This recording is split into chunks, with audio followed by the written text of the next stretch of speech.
वो 7 चीज मूल भगवत चित्त का स्मरण करने वाली शंकर स्वयं ऋषिका से कह रहे हैं, तू कर्म का भोग जरूर भोग रही है पर तेरा सात्वित्व की रक्षा स्वयं जगत जननी करेगी, तो चिंता ना करिएगा, तो चिंता बिल्कुल ना करना, स्वयं जगदम्बा करेगी। और आया समय भगवान शिव का जो शिवलिंग, छोटा सा शिवलिंग, बिल्कुल छोटा सा, जिसका पूजन ऋषि का रोज करते हैं। और बहुत ध्यान देना जीजियों, आपसे निवेदन है, आपके घर में जितने पुराने भगवान हैं, ठाकुर जी हैं, देवता हैं, ये सिद्ध हो चुके हैं। कैसे हो गए हैं? सिद्ध। जिस माला से हम जाप करते हैं वो माला हमारी सिद्ध हो जाती है जब जप कर। जिस आसन पर बैठकर हम भगवान की कथा सुनते हैं, जिस आसन पर बैठकर हम भजन करते हैं, जिस आसन पर बैठकर हम स्मरण करते हैं, वो सिद्ध हो जाती है हमारी सिद्धता। बड़ा क्रम है हमारा सिद्धता, तो बड़ी सिद्ध है आपके घर में जो भगवान है। तो भगवान स्वयं कह रहे हैं, भोलेनाथ जी कह रहे हैं कि ऋषिका, जिस शिव की तू आराधना करती है ऋषिका, जिस शंकर का तू पूजन करती है ऋषिका, जिस शिव का तू अनुमोदन करती है, तेरी रक्षा करने वाला यही शिवलिंग है, बस यही।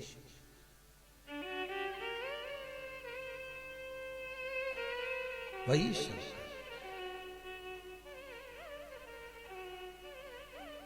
अच्छा बहुत ध्यान देना, कई लोग कहते हैं शंकर जी घर में नहीं रखना। एक वो महाराज आ गए थे पहले टीवी पे, उन्होंने सबके घर के शंकर जी को निकलवा के पीपल के पेड़ के नीचे रखवा दिया, भगवान ने उनको ही निकाल दिया। बढ़िया सोफे मोफे पे बैठ के सबको बताते रहते थे। उन्होंने एक दिन शंकर जी को निकला, शंकर जी घर में नहीं होना, सबको निकल, शंकर जी ने उनको निकलवा दिया। ले चल नहीं,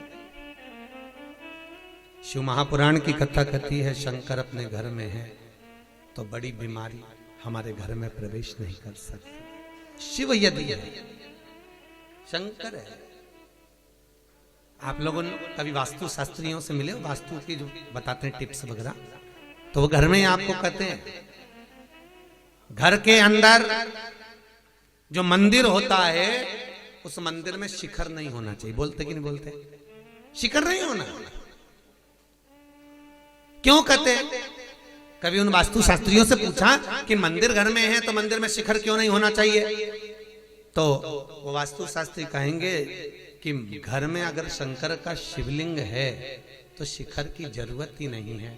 अपने घर का आखिरी चोर, जो आखिरी का चोर होगा, वो शिखर का ही काम करेगा और जगत का भी कल्याण करेगा। वो जगत का हित करने वाला शिखर।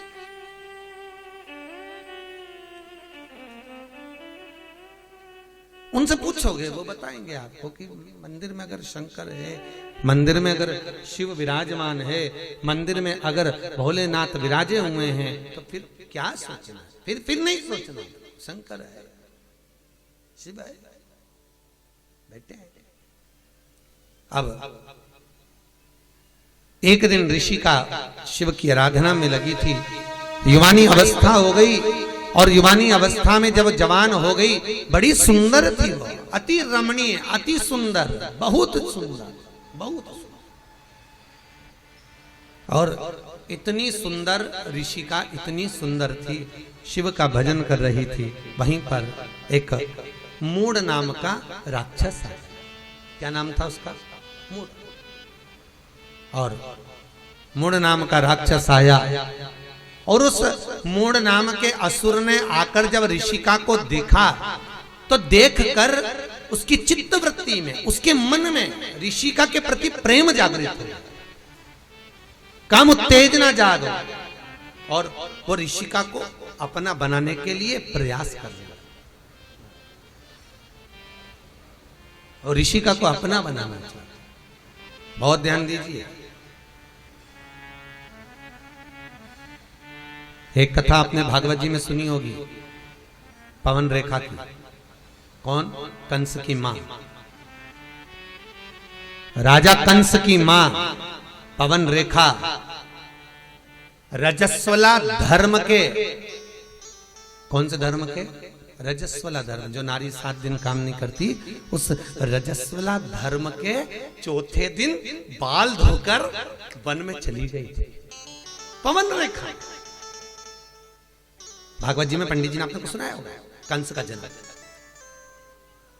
पवन रेखा चौथे दिन बाल धोकर रजस्वला धर्म के चतुर्थ दिवस में केश धोकर बाहर निकल गए।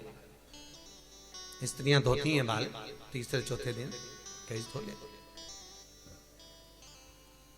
गई वन में।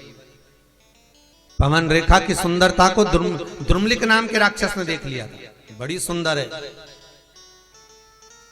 और पवन रेखा के पति उग्रसेन जी का रूप रखकर वो द्रुमलिक राक्षस पवन रेखा के घर में चले गया, उन्हीं के साथ रहने लगा और उसी के द्वारा गर्भ ठेर गया पवन रेखा का। जो औलाद पैदा हुई वो कंस जैसी पैदा हुई, राक्षस कंस पैदा हुई, वो द्रुमलिक नाम के राक्षस का संतान। कंस कितने भाई थे? अरे जम के बोलो जरा। कृष्ण कितने भाई थे? नहीं, कृष्ण पूरे कितने थे? 8। कितने थे? 8। 6 तो वो, 7वें नंबर के दाऊद जी और 8वें नंबर के कनिंग। कृष्ण कितने भाई हैं? 8। कंस कितने भाई हैं? 8। कंस कितने भाई हैं? 8। और 8 भाई राजा कंस के स्वयं को मिलाकर जब 8 है, तो जो 7 भाई थे कंस के, वो भगवान की भक्ति में डूबने वाले थे, स्मरण करने वाले थे, दान पुण्य करने वाले थे, नाम कीर्तन करने वाले थे, नाम स्मरण करने वाले थे। कंस के 8 भाई, थोड़ा प्रश्न बढ़ाइए, कंस के आगे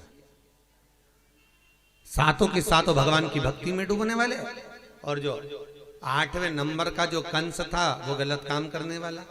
तो सबको आश्चर्य हुआ, बात क्या हुई? तब मालूम पड़ा कि पवन रेखा के गर्भ में जो संतान थी वो द्रुमलिक नाम के राक्षस की थी, इसलिए 8वां गर्भ बिगड़ गया, अष्टम गर्भ खराब। 8 तब मालूम पड़ा। अब मूढ़ नाम का असुर राक्षस ऋषिका को अपना बनाना चाहता था, ऋषिका भजन में डूबी हुई थी। बहुत ध्यान देना साहब, राजा श्वेत भजन में डूबे, मृत्यु देवी को भी मरना पड़ा था, यमराज के भी प्राण छूट गए थे महाराज, यमराज के राजा श्वेत के कारण। और अब स्वयं ऋषिका जब शिव की आराधना में लगी हुई है, ऋषिका जब भगवान शंकर का भजन कर रही है, ऋषिका जब शिव का स्मरण कर रही है, ऋषिका जब शंकर का अनुमोदन कर रही है, और उसी समय पर जो मूढ़ नाम का असुर आया, शंकर का भजन में तो ऋषिका डूबी थी, स्वयं शंभु प्रकट हो गए और शंकर ने प्रकट होकर उस मूढ़ नाम के राक्षस का संहार करा। ऋषि का चरणारविंद का स्मरण करने लगी, प्रभु इस मूढ़ नाम के असुर ने मुझे गलत दृष्टि से देखा है, गलत दृष्टि से देखा। और मूढ़ नाम के असुर ने जब मुझे गलत दृष्टि से देखा है, तो मेरा जीवन शिव आपको समर्पित करने के लिए नहीं रहा, कुछ कृपा करिए। शंकर भगवान ने गंगा जी को बुलाया। गंगा, इस ऋषिका ने जिस शंकर के शिवलिंग की पूजन करी है, वो शिवलिंग नर्मदा जी के तट पर यहां नंदिकेश्वर के नाम से विराजमान होगा। गंगा, तो ऋषिका का कल्याण कर। गंगा मैया स्वयं आई और आकर बैसाख की पूर्णिमा के दिन गंगा जी ने नर्मदा के तट पर नंदिकेश्वर के सामने ऋषिका का ऊपर जब जल वृष्टि करी तो उसका उद्धार कर दिया। उद्धार करा तो ऋषिका ने हाथ जोड़कर निवेदन करा, गंगा मैया मैं भले शिव के धाम चली जाऊं, पर निवेदन आपसे इतना सा है, वर्ष में एक दिन आप नंदिकेश्वर पर आकर स्वयं विराजमान होना। आज भी नर्मदा जी के तट पर नंदिकेश्वर शिव का शिवलिंग है महाराज, शूलपाणेश्वर की झाड़ी के आगे। वहां पर 2 नदी की धार है। कितनी है? 2। एक ये नर्मदा जी बहकर आ रही है और एक नदी ये गंगा का जल है। तो ये जो नर्मदा जी बहकर आ रही हैं, ये तो निरंतर बह रही हैं, पर एक नदी का स्थान बना हुआ है, एक नदी का स्थान बना हुआ है।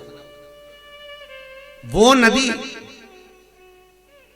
साल में केवल एक बार, आप लोगों ने कहीं किसी के व्हाट्सएप पे भी वो आई होगी, नदी का दर्शन करा होगा शायद, अभी बीच में एक बार किसी के व्हाट्सएप पे मैसेज में भी थी। एक नदी तो बह रही गंगा नर्मदा,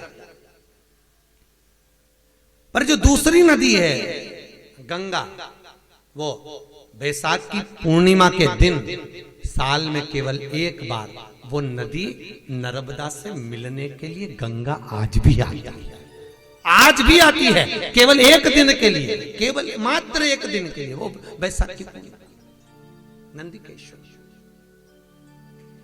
लोग कहते हैं महाराज जी शंकर के चमत्कार क्या? हम कहते हैं चमत्कार देखना है तो कभी तुम जाओ बिजली महादेव पर जाकर देखो कि पूरे भारत की भूमि की सबसे पहली बिजली शंकर के शिवलिंग पर मनाली में गिरती है।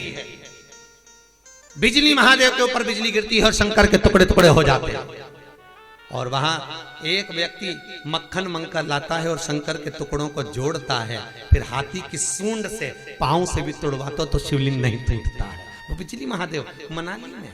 कभी मौका मिले नंदिकेश्वर जाकर देखिए, नर्मदा के जल के पास में गंगा का जल आज भी बैसाख की पूर्णिमा के दिन मिलने के लिए आता है। प्रति वर्ष एक दिन, मात्र एक दिन, दूसरे दिन नदी फिर सूख जाती है वापिस।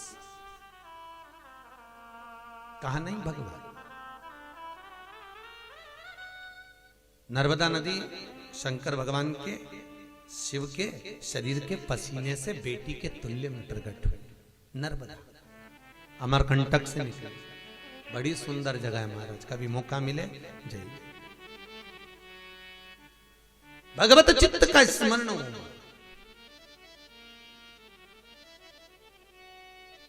पूरी दुनिया में सारे शिवलिंग पर चढ़ाई हुई वस्तु को नहीं खाया जाता, पर नर्मदेश्वर नर्मदा के जल से निकला हुआ शिवलिंग पर चढ़ी हुई वस्तु खाई जा सकती है, वस्तु पाई जा सकती है, उसका स्मरण किया जा सकता है।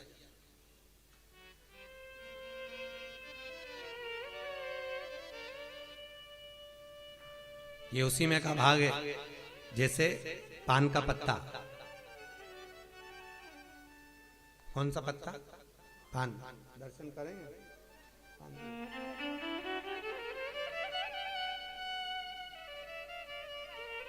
ये पान का पत्ता। इस पान के पत्ते पर ये, इसका जन्म कहाँ हुआ आपको मालूम होगा ना? पान का जन्म कहाँ हुआ है? अमृत, जो मंथन में अमृत का कलश निकला था, उस कलश को असुरों ने देवताओं से छुपाकर इंद्र जिस खंबे से बनता था उस खंबे के पास में कलश को छुपाया। वहीं कलश को रखे रखे उस कलश की बूंद नीचे टपक गई थी, तो पृथ्वी से ससर्ग होकर एक बेल उत्पन्न हो गई थी। उस बेल से ये पान का पत्ता उत्पन्न हुआ था। इसलिए पूजन में पान की बड़ी महत्वता होती है महाराज, अमृत का। पर इसमें कामता का निवास हो गया। कामता को देखकर दरिद्रता देवी इसमें प्रवेश कर गई। तो दरिद्रता देवी ने कहा इसमें मेरा निवास होगा। देवताओं ने कहा ये तो देवताओं पे भी चढ़ेगा, सबको प्रिय रहेगा ये बीड़ा, ये पान। तो दरिद्रता देवी कहती है मेरा भाग आगे और पीछे रहेगा। इसलिए जब भी तमोली पान बनाने वाले पान जब बनाते हैं तो आगे का भाग तोड़ देते हैं और पीछे का भाग कैंची से, अरे बोलो सही है कि गलत है?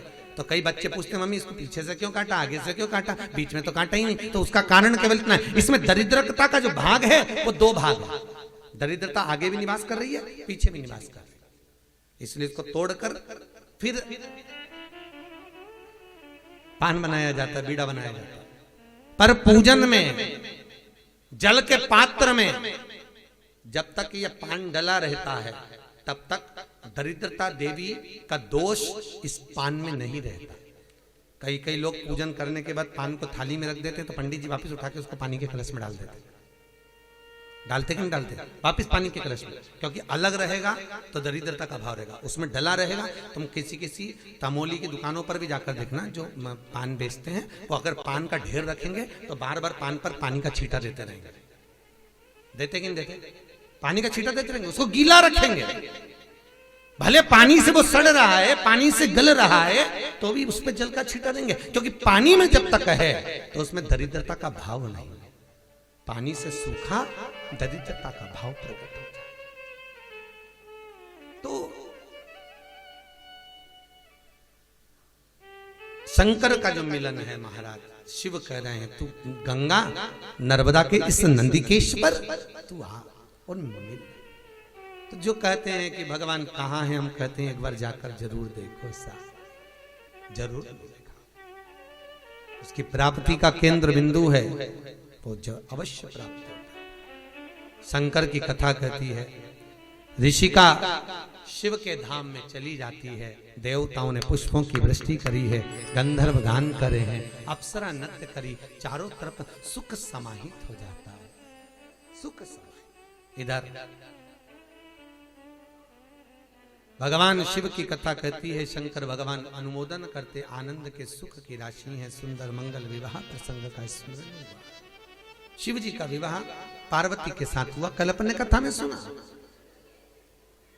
पार्वती और भगवान शंकर का जो विवाह हो रहा है, शिव और पार्वती का जो मंगल विवाह हो रहा है, अपन कल कथा में उसको श्रवण करें। और फिर ध्यान देना, शंकर विश्वास है, पार्वती श्रद्धा है, और शिव और पार्वती का विवाह नहीं है, ये विश्वास और श्रद्धा का मिलन है।